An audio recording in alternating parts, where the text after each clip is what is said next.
People down through the centuries have, with the most amazing consistency, divided themselves into two groups. One group contains about 5% of any given population. The other group contains the remaining 95%. Neither of these two groups is any better than the other. But one thing separates them.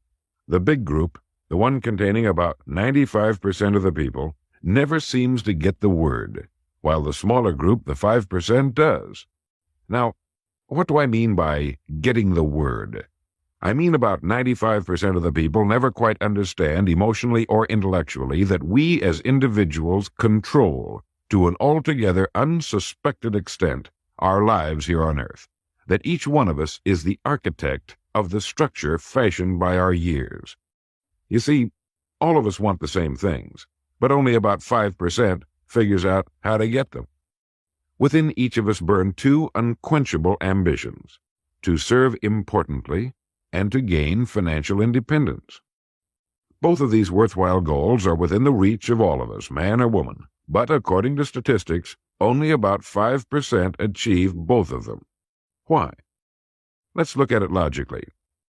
Every human being has a tendency to think, act, and talk like those by whom he is surrounded. This is environment, and it exercises an enormous influence on our lives. We've already pointed out that 95% don't seem to get the word in life. Then it follows that in the case of any given individual, the odds are 95-5 that he is surrounded by the larger group. And since a body in motion tends to remain in motion until acted upon by an outside force, that he will continue to conform to his group unless we can do a better job of serving him through knowledge. The failure of most people to live successfully is not caused by their lack of abilities, far from it, but rather in their failure to decide what it is they want, and understanding that our wants are governed by our talents and abilities, and that we are divided into two groups of roughly 5% and 95%, and that it's the 5% group which is successful. So here, let me give you a definition of success which, to my mind, covers the subject completely. Success is the progressive realization of a worthy ideal. That is, anyone who knows where he is going in life is a success. At the moment he makes the decision of what it is he intends to accomplish, of what it is he considers a worthy ideal, he is successful. Once this goal has been accomplished, he is again, by our definition, a failure, until he establishes a new goal toward which to work. To my mind, this is what we as human beings were intended to do, to go through life from one achievement to another, and to finally come to the end of our road here on earth, still reaching, still working toward a new and better plateau on which to stand. For this is to live and live completely, to know as much as we can know, to serve as much as we can serve, to accomplish as much as we can accomplish. Well, since success is the progressive realization of a worthy ideal, why are we faced with only 5% who can be called really successful? Because the best estimates available tell us that only about 5% will ever decide upon and define the one thing they want, one thing because we can only do one thing at a time. To my mind, the story of a person's life is the story of a quest, a search to which he devotes his life. We know that the happiest people on earth are those who know exactly what it is they seek and set boldly out to find it. And while we're all dreamers, the fortunate ones are those who have found a dream so exciting and worthwhile that they'll devote a part or all of their lives to making that dream come true. But while all dream, by far the great majority, that 95%, never realizes that a persistent daydream is often the point on which we should set our compass, the place toward which it is meant for us to journey.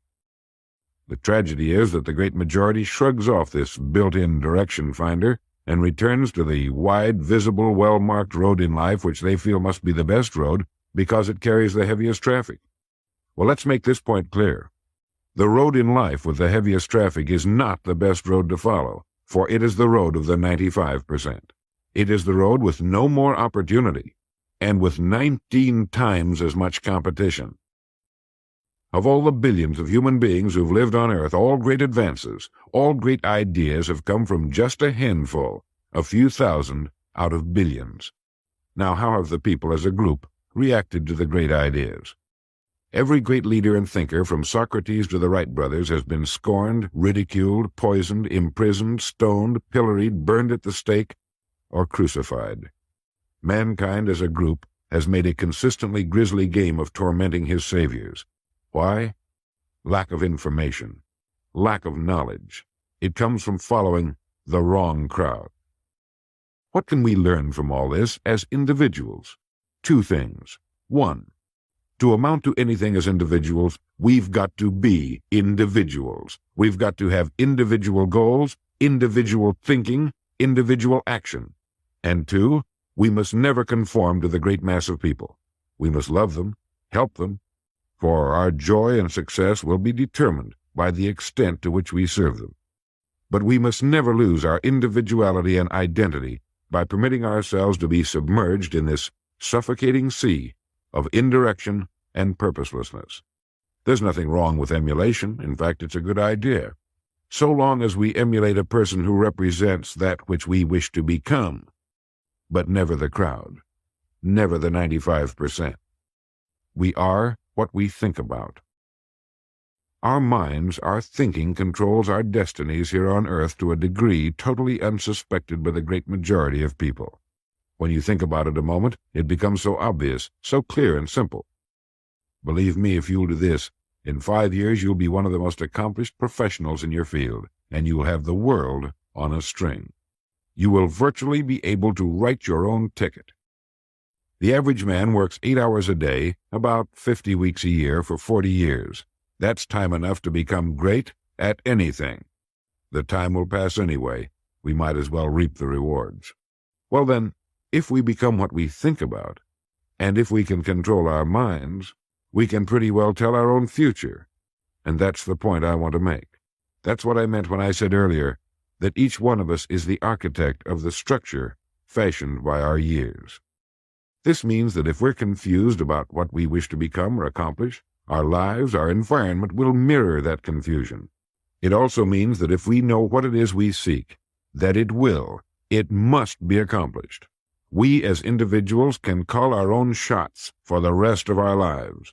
We can know what it means to go through life from one success to another, to play life according to the rules and reap the rewards.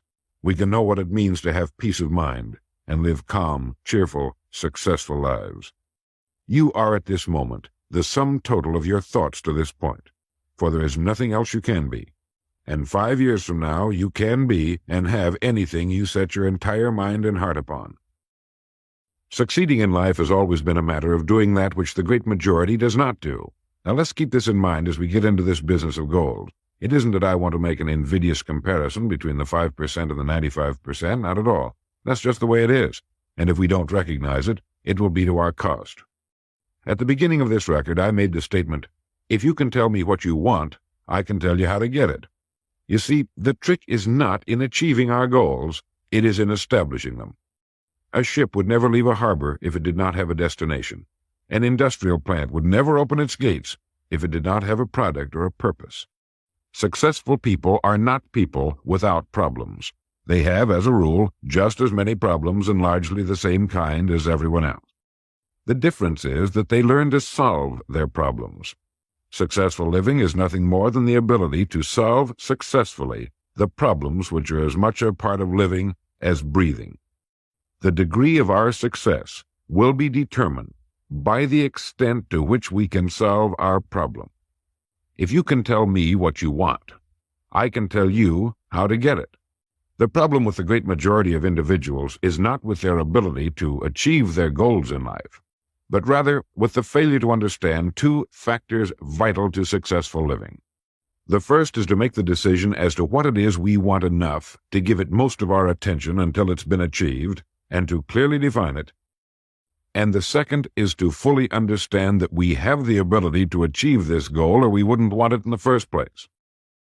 The next vital rule to successful living is to understand that our success is won or lost by our ability to serve others. We are interdependent, and it's just as impossible to succeed without serving others as it would be to live in our modern world without others serving us. Our rewards in life will and must always be in exact proportion to our service. It is the misunderstanding of this single law which, in my mind, is responsible for fully 90% of the frustration and discontent we see around us.